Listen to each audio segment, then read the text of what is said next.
حضور پاک علیہ السلام کی بڑی مشہور حدیث ہے، آخری بات کہہ کر اپنی بات کو ختم کر رہا ہوں کہ حضور تشریف فرما ہے اور صحابہ حضور کی مجلس میں بیٹھے ہیں۔ میرے نبی پاک علیہ السلام نے فرمایا کہ ایک بات ہے جو مجھے میری امت کے لیے بڑی فکر مند کرتی ہے، مجھے بڑا خوف ہوتا ہے، مجھے بڑا خوف ہوتا ہے۔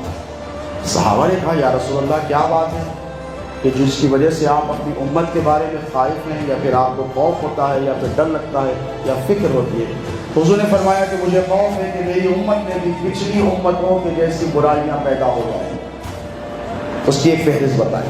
صحابہ نے کہا یا رسول اللہ وہ کون سی برائی ہے جو امت میں پیدا ہو جائے گی، جو پچھلی امتوں میں تھی، جو ہم میں آ جائے گی، ذرا ہمیں بتائیے۔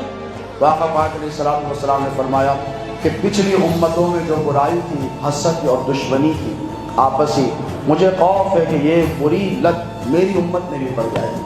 اب آپ دیکھیں کتنی دشمنیاں ہیں، کتنا انتشار ہے، کتنا افتراق ہے ہمارے درمیان۔ تو فرمایا کہ میری امت میں بھی بنی اسرائیل کی یہ برائی آ جائے گی۔ تاریخ پلٹ کر دیکھیں، حضرت موسیٰ علیہ السلام، فرعون جس کی مثال دی جاتی ہے جبر، تشدد، ظلم کے حوالے سے، رعونت، تکبر کے حوالے سے جس کو یاد کیا جاتا ہے وہ کون؟ فرعون۔ کہتے ہیں فرعون کی طرح ہے۔ اگر کوئی ایروگنٹ آدمی آپ کو ملے تو آپ کیا کہتے ہیں؟ ہی از لائک اے فیرو، فرعون کے جیسا غرور اور تکبر کر رہا ہے۔ تو حضور نے فرمایا کہ فرعون کا معاملہ دیکھے آپ، جب موسیٰ کے پیچھے بھاگا ختم کرنے کے لیے تو اللہ رب تبارک و تعالیٰ نے قرآن میں سارا واقعہ محفوظ فرما دیا، اور اللہ رب تبارک و تعالیٰ نے ارشاد فرمایا کہ اے موسیٰ اپنی قوم کو لے کر نکل جا۔ موسیٰ نے کہا مولا سامنے دریا ہے، ڈوب جاؤں گا، ساری قوم کو لے کر ڈوب جاؤں گا، ہلاک ہو جاؤں گا۔ تو کہا نہیں موسیٰ میں تجھے راستہ فراہم کروں گا۔ اب دیکھیں موسیٰ کی قوم 12 فرقوں میں جو بٹی ہوئی تھی، کتنے؟ 12 فرقوں میں، الگ الگ 12 قبیلے تھے۔ یہ رک گئے پیچھے، موسیٰ آگے آ رہے ہیں، راستہ بن گیا۔ پانی میں یہ معجزہ دیکھ رہے ہیں، پانی میں راستہ بن گیا، قرآن اس کا شاہد ہے، راستہ بن گیا۔ قومیں پیچھے ہاتھ بن کے ڈر گئی، ہم نہیں آئیں گے۔ تو کہا کیوں نہیں آؤ گے؟ پیچھے فرعون آ رہا ہے، مار دے گا، ہلاک کر دے گا۔ نہیں موسیٰ ہم نہیں آئیں گے۔ کیوں نہیں آؤ گے؟ تو کہا راستہ ایک ہے اور ہم 12 قبیلے ہیں، ہم ان کے راستے سے نہیں جائیں گے، ہمیں الگ راستہ چاہیے۔ اتنی دشمنی، اللہ اکبر، اتنی دشمنی، آپس میں اختلاف۔ موسیٰ کو حیرت ہوئی کہ اتنی مصیبت کی گھڑی میں بھی ان کا یہ ماننا ہے کہ میں ان کے قبیلوں کے لیے 12 راستے بناؤں۔ پھر بات وہی ختم نہیں ہوئی، پیاس لگی شدت کی سفر کے دوران، پیچھے فرعون کی فوجیں لاکھوں کی تعداد میں پڑی ہے موسیٰ اور ان کی امت کو ہلاک کرنے کے لیے۔ موسیٰ علیہ السلام نے قرآن میں پڑھا کہ ایسا عصا مارا زمین پر تو چشمہ ابل گیا۔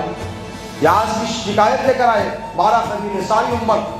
موسیٰ بڑی پیاس لگی ہے، ایسا لکڑی ماری، پانی کا فوارہ نکل گیا، اور پی لو، سب رکے ہوئے ہیں۔ موسیٰ نے کیا بات ہے؟ تو کہا ہم 12 قبیلے ہیں، الگ الگ چشمے چاہیے، ہم ان کے چشمے سے نہیں پئیں گے، ہم شیئر نہیں کریں گے۔ اللہ اکبر، یہ برائی جو موسیٰ علیہ السلام کی امت میں تھی آج امت مصطفی میں نظر آ رہی ہے۔ بات صرف ڈفرینسز آف اوپینینز کی نہیں ہے دوستو، بات انتشار، افتراق کی۔ مسلمان خانوں میں بٹ کر کٹ رہے ہیں، برباد ہو رہے ہیں، لیکن اتحاد کی کوئی بات نہیں کرتا۔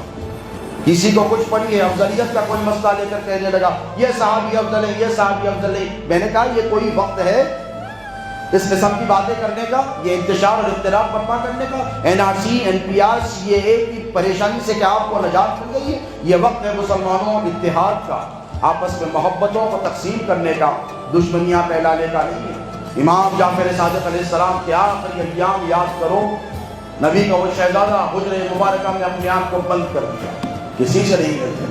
لوگ بے چین ہیں، جن کی زبان سے کلمات سن کر لوگ علم کی کتابیں مرتب کیا کرتے تھے۔ علم کا ایسا آفتاب اس نے خود کو حجرے میں بند کر لیا، کسی سے نہیں مل رہے۔ کیوں؟ حرم مقدس کی سرزمین پر، یہاں کی بات کی کرو، وہاں پر مسلمانوں میں اختلافات اتنے ہو گئے، آپس میں ایک دوسرے کے دشمن ہو گئے، اندر جا کر بیٹھ گئے۔ تصوف کی دنیا میں ایک بہت بڑا نام آتا ہے حضرت سفیان ثوری رضی اللہ تعالی عنہ کا، وہ بے چین بے قرار ہوئے، کہنے لگے میں امام جعفر صادق سے ملنا چاہتا ہوں۔ لوگوں نے کہا امام نے طے کر لیا ہے، اب وہ کسی سے ملاقات نہیں کریں۔ کہنے لگے کہ میرے نبی کی امت کا نقصان ہو رہا ہے، وہ علم بانٹا کرتے تھے، وہ علم بانٹا کرتے تھے، اب امت کا نقصان ہو رہا ہے، مجھے جا کر ان سے ریکویسٹ کرنے دو۔ اندر آئے، بڑی مشکل کے بعد بیٹھے تو حضرت امام جعفر نے پوچھا بتاؤ کیسے آنا ہوا؟ تو کہنے لگے امام آپ نے خود کو بند کر لیا ہے، کسی سے ملتے ملاتے نہیں ہیں، ملاقات نہیں کرتے۔ تو امام نے ارشاد فرمایا کیا کروں سفیان، بات صرف اتنی سی ہے کہ لوگوں کی زبان اور دل میں تضاد ہے، زبان پر وفا ہے، کلمات میں وفا ہے، دل میں دشمنی اور اناد اور بغض چھپا ہوا ہے۔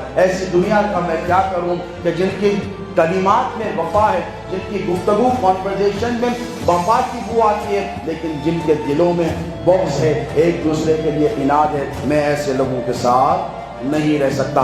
اسی لیے میں نے تنہائی میں اپنا ایک گوشہ تیار کر لیا ہے اور گوشہ تنہائی میں چلا گیا ہوں۔ تو دیکھیں دوستو، اس وقت میں جب خیر القرون جو زمانے بتائے جاتے ہیں، سب سے بہترین the best of the time with the times of the prophet and the companions of the prophet and of the اہل البیت، وہ دور میں دیکھیں آپ ایسے معاملات درپیش ہوئے ہیں تو ہم تو بہت خرابی کی طرف جا رہے ہیں، تنزل کی طرف جا رہے ہیں، نیچائی کی طرف جا رہے ہیں۔ ضرورت اس بات کی ہے کہ ہم اتحاد اور اتفاق محبتوں کا ثبوت دیں اور جو پیغام اہل بیت اطہار کا ہے اسے عام کریں۔